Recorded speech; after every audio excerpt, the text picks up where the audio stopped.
দেওয়ানগঞ্জ থেকে ময়মনসিংহগামী যে local express ট্রেনটি রয়েছে সেটি কিন্তু পিয়ারপুর যে স্টেশনটি রয়েছে তার একটু খানিক দূর একটু আগানোর সাথে সাথে কিন্তু আমরা দেখতে পাচ্ছি যে তিনটি বগি এখানে কিন্তু লাইনচ্যুত হয়েছে।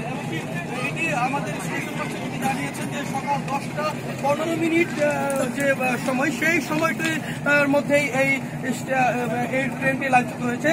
আরেকটু সুস্পষ্টভাবে বলতে চাই, এখন পর্যন্ত কিন্তু কোনো যে তিনটি বগির মধ্যে কোনো বগি কিন্তু লাইনচ্যুত ছিল সে অবস্থায় রয়েছে।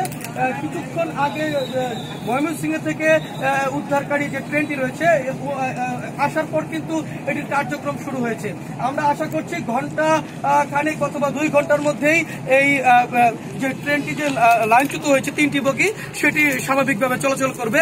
আরেকটু বলতে চাই যে তিস্তা যে ট্রেনটি রয়েছে আন্তনগর সেটি কিন্তু এখনো ময়মনসিংহে অবস্থান করছে, এমনকি জামালপুর থেকে ময়মনসিংহগামী সকল ট্রেন চলাচল কিন্তু এখন বন্ধ আছে। এই ছিল আমার কাছে সর্বশেষ তথ্য। জুথি।